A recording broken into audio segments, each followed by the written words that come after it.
sehingga kita masih dapat melangkahkan kaki kita guna menuju masjid yang kita cintai, laksanakan salat isya secara berjamaah, dan insyaallah kita diberkahi salat tarawih yang dulu secara berjamaah. Salam berikan salam alhamdulillah kita kirimkan kepada baginda Nabi Muhammad sallallahu alaihi wasallam beserta keluarga, sahabat, tabi'in dan kita semua hingga yaumil akhir. Jemaah salat Isya yang sama-sama dirahmati Allah Subhanahu wa taala. Seperti biasa sebelum kita mendengarkan ceramah tarawih, izinkan kami menyampaikan beberapa penyampaian. Penyampaian yang pertama terkait laporan keuangan Gerak Amalia Ramadan Masjid Tua Ahlul Mekah tanggal 24 Maret 2024 atau malam 14 Ramadan 1445 Hijriah. Kami awali dari jumlah saldo kas sampai dengan sebesar Rp9.372.000. Adapun penerimaan isi kotak amal malam 14 sebesar Rp731.000.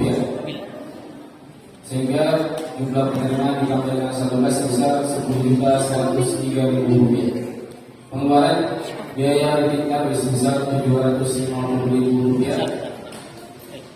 Jumlah pengeluaran sebesar Rp750.000 sehingga saldo kas sampai dengan malam hari ini sebesar Rp9.353.000. Rp9.353.000. Selanjutnya yang akan mendapatkan giliran menghidangkan buka puasa besok 15 Ramadan 1445 Hijriah. Yang pertama Nyonya Haji Ismail Denyala. 2. Nyonya Dr. Andes Haji Syafri Desaro. 3. Nyonya Haji Matukuan Dempasam. 4. Nyonya Mulyadi Arif Denawi. 5. Nyonya Ramli Denyewa. 6. Nyonya Sadiki Denrapi. 7. Nyonya Babe Denimpo. 8. Nyonya Basir Denimpo. 9. Bapak Manai Denyewa. 10. Bapak Irwan Sukani. 11. Nyonya Bangdir Denrate. 12. Nyonya Bakala Denmogo. 13. Nyonya Guru Gunawan. 14. Ibu Hania Dentini. Dan 15. Ibu Nuraini Dentini. Dan tak lupa kami mengucapkan terima kasih kepada para jemaah yang telah menghidangkan buka puasa sore tadi. Mudah-mudahan Allah Subhanahu wa taala membalas apa yang kita niatkan dengan pahala yang berlipat ganda. Amin. Selanjutnya sebelum kita mendengarkan ceramah tarawih, akan ada kembali pemberian dari santri DPT Masjid Tua Ahlul Mekah,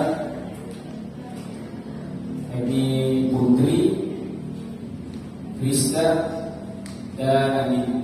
Begitu pada adik-adik santri silakan menunjukkan.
Ibu Anda.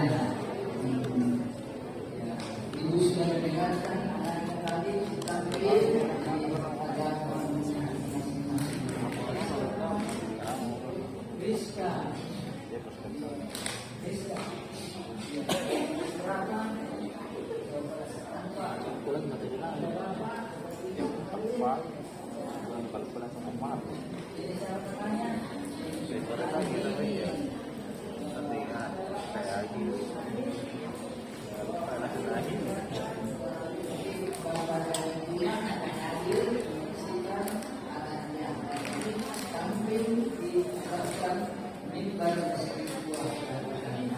ini selalu kesyukuran anak-anak kita punya kepercayaan diri tampil di hadapan publik. Ini satu pekerjaan dari berdiri di hadapan orang karena seluruh matanya orang di bawah. Jadi kalau tidak dibiasakan anak-anak tampil di depan itu suatu ketiga disebutkan gemetar dan dia. Dan kadang-kadang memang kalau orang tidak biasa, lalu kita sudah berdiri, kadang-kadang lain yang mengajarkan, lain yang berbuat itu. Alhamdulillah kita ini sudah punya aturan. Berarti pada awal kita yang jadi tahu penting tahu ya dari sini mencoba ini tahu hari itu maka tahu tahu artinya ya dari ini apa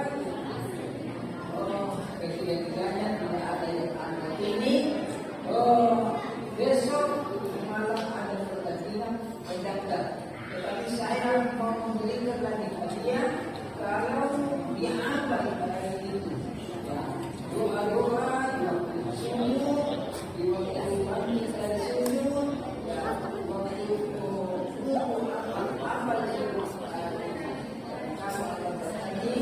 inilah yang diusahakan oleh panitia kepada kita yang harus tidak stres, jadi pertandingan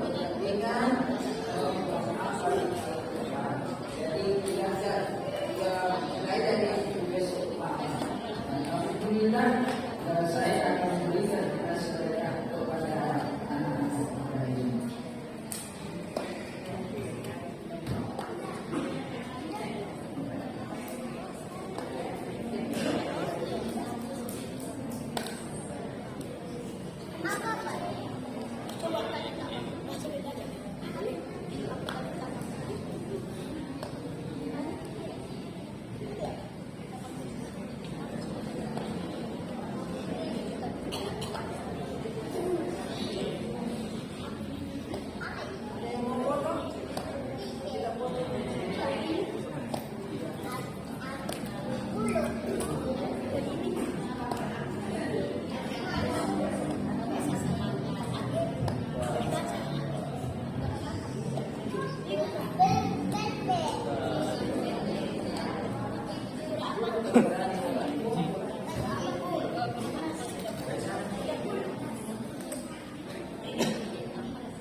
Barangkali penampilan dari saat BPT beragam. Selanjutnya mari bersama kita mendengarkan ceramah tarawih oleh Bapak Ustaz Dr. Haji Adam Rajab SAD MAI dan akan dilanjutkan dengan sholat tarawih dan witir yang dipimpin oleh Ustaz Muhammad Ashari. Begitu kepada Bapak Ustaz Dr. Haji Adam Rajab SAD MAI dipersilakan. Sekian, wassalamualaikum warahmatullahi wabarakatuh.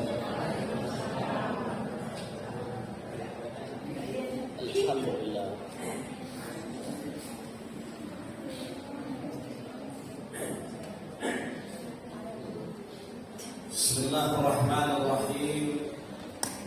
Assalamualaikum warahmatullahi wabarakatuh.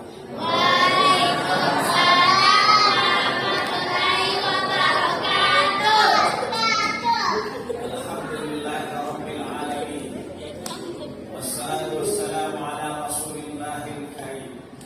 Wa nahnu ala dhalika minasyahidin wasyakirin. Asyhadu an la ilaha illallah wahdahu la syarika lah.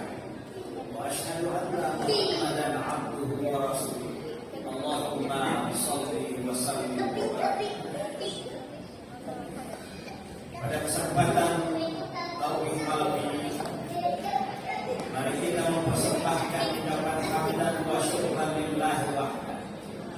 Dan karena Allah Subhanahu wa taala masih memberikan kekuatan jasmani dan rohani kepada kita sekalian, sehingga alhamdulillah pada malam ini kita masih menyempatkan diri untuk salat isya secara berjamaah, dan insyaallah dilanjutkan sebentar dengan salat tarawih secara berjamaah. Banyak mungkin di antara saudara-saudara kita yang pada saat awal-awal Ramadan mereka masih bersama-sama dengan kita, tapi malam ini mereka sudah mulai berpisah satu persatu. Bapak Ibu jamaah tarawih yang dimuliakan Allah Subhanahu wa taala. Pada kesempatan tarawih malam ini saya ingin menyampaikan sebuah hadis Rasulullah Muhammad sallallahu alaihi wasallam yang menyatakan bahwa al-jannatu mushtaqatun bi arba'ati nafar. Surga itu merindukan kepada 4 golongan manusia. Jadi bukan hanya kita yang merindukan surga jamaah yang saya muliakan, tetapi justru surga lah yang akan merindukan kepada 4 golongan. Golongan pertama kata Rasulullah sallallahu alaihi wasallam adalah Qari'ul Quran. Mereka yang senantiasa membaca Al-Quran. Jadi ini golongan pertama yang dirindukan oleh surga. Mereka yang senantiasa membaca kitab suci Al-Quran. Al-Quran jamaah tarawih yang saya muliakan, sebagaimana yang kita pahami, adalah qira'a yang qara'ul Quran. Ia adalah bacaan, bukan hiasan. Jadi Al-Quran itu adalah bacaan, bukan hiasan. Jangan sampai Al-Quran yang kita miliki di rumah kita itu hanya kita jadikan hiasan di dalam lemari, di dalam mobil, tanpa satu pun penghuni rumah itu yang pernah membaca Al-Quran. Saya khawatir jemaah tarawih yang saya muliakan, kalau Al-Quran yang kita miliki sekarang di rumah kita, kemudian kita hanya jadikan sebagai hiasan, maka suatu ketika akan menjadi musuh di hadapan Allah Subhanahu wa taala. Al-Quran itu akan berkata, dulu hamba si fulan membeli saya lalu menyimpan baik-baik dengan rapi, dan tak satu pun yang membaca dalam buku ini. Olehnya itu jamaah tarawih yang saya muliakan, mari kita jadikan Al-Quran kita sebagai bacaan di samping bacaan-bacaan yang lain. Tidak salah kita membaca surat kabar, media-media sosial dan lain sebagainya, tapi jangan sampai kita kehilangan waktu. Kita tidak punya waktu untuk membaca kitab suci kita Al-Quran. Suatu hal yang membanggakan, kita dengarkan anak-anak kita yang dengan fasihnya membaca Al-Quran. Malu kita Bapak dan Ibu sekalian, kalau semua ilmu kita tahu, kita bisa matematika, fisika, bahasa Inggris dan lain sebagainya, tapi ilmu Al-Quran kita tidak miliki. Malu kita menghadap Allah Subhanahu wa taala dalam keadaan tidak bisa membaca Al-Quran. Ini yang pertama. Kemudian yang kedua kata Rasulullah sallallahu alaihi wasallam, golongan kedua yang dirindukan oleh surga adalah hafizil lisan. Mereka yang senantiasa menjaga lisan. mereka yang senantiasa menjaga mulutnya dari hal-hal yang bisa membuat saudaranya merasa sakit hati, tersinggung, tercela dan lain sebagainya. Ini yang kedua, hafizil lisan. Olehnya itu jamaah tarawih yang saya muliakan, Ramadan mengajarkan kepada kita untuk senantiasa menjaga diri kita dari omongan-omongan, ungkapan-ungkapan yang bisa menyakitkan perasaan saudara. Dalam agama kita seperti yang kita pahami bahwa setiap kita mengakhiri ibadah sholat kita ucapkan salam, mendoakan semua orang-orang yang berada di sekeliling kita, kanan, depan, kiri dan belakang kita, sehingga sangat ironi, sangat lucu kalau baru saja kita keluar dari sholat kita, lalu kita menghina orang, kita memfitnah orang, kita mencaci maki orang. Itu pertanda kita belum mampu menyelamatkan saudara kita dari gangguan lisan dan gangguan tangan kita yang kita artikan dengan gangguan tingkahnya. Al-Muslim man salim al-muslimuna bil lisanihi wa yadihi. Seorang muslim adalah muslim yang mampu menyelamatkan saudaranya dari gangguan lisannya dan gangguan tingkahnya. Jemaah yang saya muliakan, jangan sampai investasi pahala yang kita miliki, kita menghadap Allah Subhanahu wa Ta'ala dengan membawa semua persiapan pahala sholat kita. Kita membawa pahala puasa, pahala zakat, haji dan umrah kita. Tapi pada saat yang bersamaan, ketika Allah Subhanahu wa Ta'ala ini memasukkan kita ke dalam surga, tiba-tiba ada yang datang memprotes di hadapan Allah Subhanahu wa Ta'ala. Ya Allah, jangan masukkan orang ini ke dalam surga. Dulu pada masa hidupnya, bahkan syakara ada yang pernah mencaci maki saya. Bahkan dia kata pahala, dia pernah menuduh saya. Dan akibat Tuhan itu hilang harga diri saya satu. Akhirnya semua persiapan pahala kita, pahala salat, zakat, haji dan lain sebagainya, diambil oleh orang-orang yang pernah kita hina, kita tuduh, kita jadikan, dan tidak lagi tersisa persiapan pahala karena masih ada orang yang datang memprotes kepada Allah. Akhirnya dosa dari kepada orang-orang yang pernah kita zalimi, kita fitnah, kita caci maki, ditimpahkan kepada kita. Inilah yang dimaksud dalam hadis Rasulullah sallallahu alaihi wasallam, al-muflisu fina man ya'ti yawmal qiyamati bi salati wa siyami wa zakati. Orang baru di antara kita kata Rasulullah sallallahu alaihi wasallam adalah mereka yang mendatangi hari kiamat dengan pahala salat, zakat, puasa dan lainnya, tapi semuanya habis hanya karena tidak mampu menahan mulutnya untuk tidak berkata-kata yang gagal. Kemudian yang ketiga jemaah yang saya muliakan, wa muta'imul ji'an. Golongan ketiga yang dirindukan oleh surga adalah wa muta'imul ji'an. Mereka yang senantiasa memberikan makanan kepada orang-orang yang lapar. Jemaah yang saya muliakan, memberikan sedekah makanan kepada orang-orang yang lapar itu tinggi sekali pahalanya. Bahkan salah seorang ulama, Syekh Abdul Qadir Jailani, mengatakan bahwa memberikan sesuap nasi kepada makanan kepada orang yang lapar jauh lebih tinggi pahalanya dibandingkan membangun beribu-ribu masjid jami, dibandingkan melaksanakan umrah.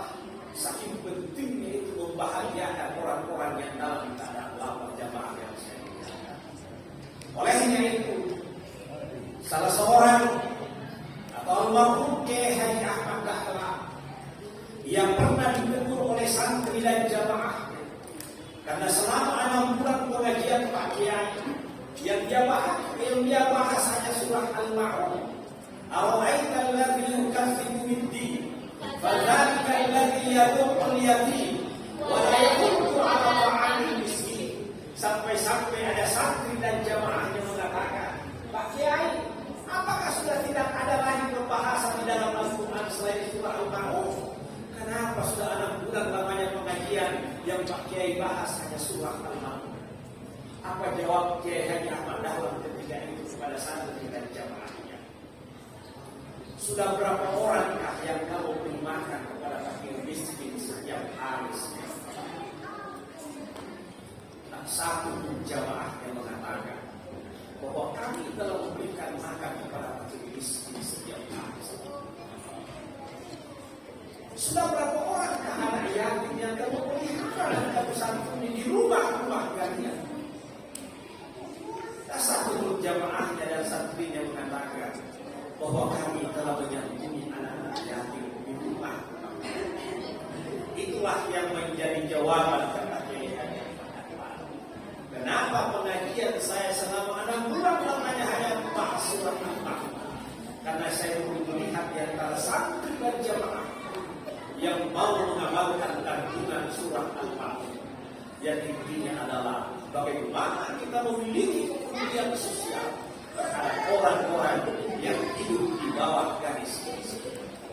Bapak Ibu jamaah yang saya muliakan, tidak menutup kemungkinan mungkin setiap hari kita membuang sisa-sisa makanan dari rumah kita. Sementara tetangga kita ada juga yang berhari-hari lamanya sudah tidak makan karena tidak punya kemampuan untuk membeli makan. Ini adalah tanggung jawab kita. Tidak menutup kemungkinan suatu ketika Allah akan meminta pertanggungjawaban bagaimana kamu melakukan tetangga-tetangga yang ada di sekitar kita. Jemaah yang saya muliakan, ibadah sosial tidak kalah pentingnya dengan ibadah ritual dan ibadah. Jemaah, bahkan ada sebuah riwayat, saya tambahkan sedikit. Ada sebuah riwayat di mana ulama pernah bermimpi. Salah seorang ulama pernah bermimpi. Dalam mimpinya itu dia berdialog dengan seorang malaikat. Ulama ini berkata kepada malaikat, ada berapa orang yang berangkat haji tahun ini? Dia bilang sekian ratus orang, sekian juta orang. Ada berapa orang yang diterima hajinya tahun ini? Ini dialog dalam mimpinya seorang ulama itu. Apa jawabnya malaikat itu? Lagi yang diterima hajinya hanya satu orang. Lagi yang mana orangnya? Dia bilang itu yang ada di depan rumah. Ulama ini lalu terbantu. Karena yang ditunjuk malaikat itu adalah orang yang tidak pernah berangkat haji. Lalu oleh malaikat itu mengatakan dia diterima haji. Keesokan harinya dia mendatangi rumah tersebut. Lalu dia berkata, menyampaikan mimpinya, apa kira-kira amalanku selama ini, sehingga di dalam mimpi saya semalam malaikat mengatakan kamu diterima haji padahal kamu tidak pernah berangkat. Maka diceritakan bahwa selama berpuluh-puluh tahun lamanya saya menabung ONH, istilah kita sekarang ongkos naik haji, tetapi ongkos itu tidak pernah cukup. Karena setiap muncul ada saja orang yang datang menutupnya, minta belas kasihan.